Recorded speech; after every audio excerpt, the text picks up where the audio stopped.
Welcome to Sasanga Family Business. The ghost talk once again. Katwogere ku mbuzi. Embuzi olwaleero. Let's talk about planning before you start God's family. What do you start with? Let's have this mindset. People use different knowledge, different ideas on different agendas and different projects and put in a lot of effort on different things. Let us also use this energy, this love, and this time and mindset we put in these projects to transform it to business and to business mindset. If you can listen to this guy for these few minutes, there's this guy, if you listen to how he strategized this, how he planned this project he is talking about, then you're gonna know if even if you're starting something, anything is starting like God's family, have a structure or a plan, a workout written, drawn down, memorized, like how this guy is structuring his project. Listen to him and hear what he has to say. But if we get a mindset, that structure plan,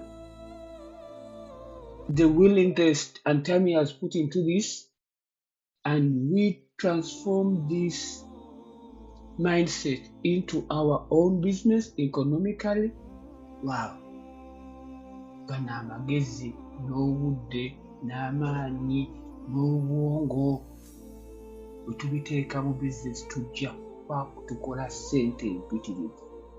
This is what I can pick out from this guy's setting and structure of his words and his project. Let's hear him out and bayinamu abajega nga tebasobola bulungi katugenda kusamba ggana tulina okuteeka ttiimu yaffe nga y'amaanyi n'eyokubiri. Ttiimu y'abali balina bakipa si balungi waawo nga baaliko abalungi. Ttiimu era yasoose ey'abali be tusamba balina Rebecca Kadaga yali mu ggoolo. Kakati ate n'eyokubiri Moses Ali yali mu ggoolo. Wulira eyaffe eyokubiri. Javiira Mpuga yabadde mu ggoolo. Ng'omupiira guyitako muyite. Javiira Mpuga yabadde mu ggoolo. Olina okuba ng'oyogera nnyo. Oleme kusirikira mu ggoolo. Mpuga omupiira gwabadde gumuyitako buyisi. Mu namba 2 mulimu Lutamaguzi. Lutamaguzi ow'Ennakaseke nkwegayirira engeri gy'oyogera ennyawo. Njagala otwalira eno ng'eggukira olete mayinaasi zaffe. Namba 2 omulimu gwo Lutamaguzi gwakuwaata mupiira sitrayika waffe ateebe. Kochi kyekikuteeseza Kyagulanyi Ssendabula kyakutadde mu 2. Zambaali oli left va mu by'okukola ebitege gwe namba 3. Zambaali Blasio Mukasa omusajja akutadde mu namba 3 njagala okuba 3 n'obwegendereza. Nasolo Lubaga goli mu center back. Kati center back yo tujita egeje tujitaddeko abasajja bana ababiri nti Lutamaguzi ali mu 2 Zambaali ali mu 3. Zambaali ono engeri gy'ali mumpi haiti ejja tuyamba okuyitawo amangu ogenda okweta mayinansi zaffe eri. Zambaali gaba mangu munde eddiba bakwongera oyitewo ontegedde Zambaali saagala odde mukulu nga lugezigezi. Nasolo ogenda kuyimira mu center back. Nasolo bw'oyimira mu center back ogenda yimira ne Aisha Kabanda. Aisha Kabanda ne Nasolo megayidde muva mu lugezigezi yimirira mu center back. Kati wano mu makati gammwe tugenda kuteekawo John Baptist Nambeshe kubanga eyo feesi ye mukambwe twetaaga mukaaganga mukambwe. Nambeshe wuliriza bwe bakudadde mu system tokola olugezigezi. John Baptist Nambeshe yimirira wano bwoti. Kati bw'oyimirira wano mu makati ga Nambeshe wano wayimiridde twetaagawo abasajja abalala 2. Tugenda kukuba baana 1, 2, 3. Wano mu makati ga Nambeshe tuyinawo George Musisi ow'Ekira. Tugenda muteekawo ne Lopu. Lopu gwe kapiteeni njagala oyogere. Kati Lopu Ssenyonyi ogenda yimirira wano ne George Musisi. Mpuliriza Lopu. Njagala muweereze eddiba muve mu luzungu kubamba manya ekibanteekesezaawo muli bagezi nnyo wano mulowoleze ttiimu. njagala mulowooleze ttiimu kuba muli bagezi nnyo. Kasajja akalopa akabazo kuteka kukifuba kati kamala okugenda kagwa George Musi kati George Musi jjukira alina mukala akaaso aka Andrea Piro agenda okugira nti nga Zambali yayiseewo dda mu kawala n'alyoka ateekamu eri basi ng'eringa oluku ese Zambali n'alyoka aleeta ku losi ng'eringa ekigambo Lutamaguzi jjukira alina amatu awulira alyoka ajula jjukira namba 2 waffe Lutamaguzi yayingidde dda mu box. Kati lopo ogenda kusamba ne George Musawo muli babiri bwe muti naye nga Nambeshe yabayimiridde mabega. Lwaki Nambeshe mutadde mabega? Kumwe nga yagenda okuba 6 ekikubya 6 nti wano wendi ninawo Aisha Kabanda ninawo ne Nasolo ababiri abo kati begako omusajja ngamba gubaggu Nambeshe ogenda yimirira awo mwaba ababiri abakyala abo.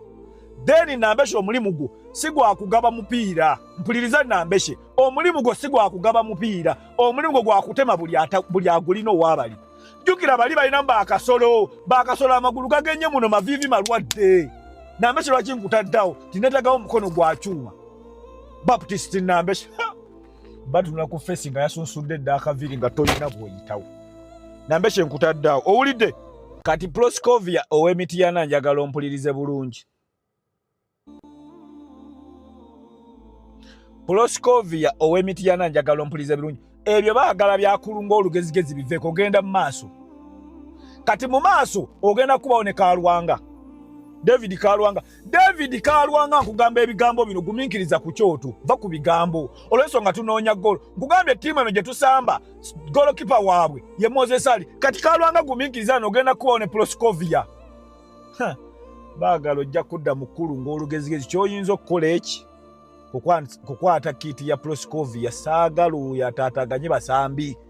Kati Kalwanga ne Proscovia mugenda kubeerawo. Kati Geoffrey Lutaya vamu ebyo ebyakakuuta omwana school fees ebyo biteeke ebbali ttiimu ebanja. Geoffrey Lutaya ebyakakuuta biveeko. Nawe ogenda kujja wano mu maaso muli waaba. Proscovia, Kalwanga ne Geoffrey Lutaya ojja kudda mu by'okusanirira akalevu kano osalebuuka koba. Nkugambye mu ggolo y'abali eryo Moses Ali. Kati njagala ombuulire wano mu makkati gwe ntadde Nambeshe ani ayinza oyitawo?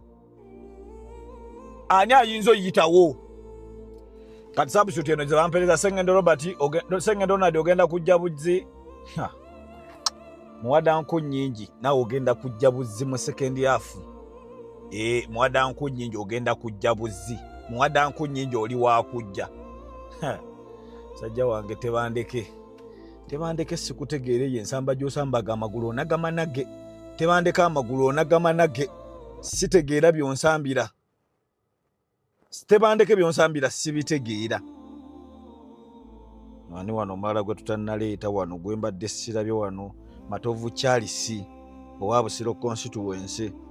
Akakaana kawalukaga ne katantebera ggolo kajja kuba kanzise bannange Katumba Philip.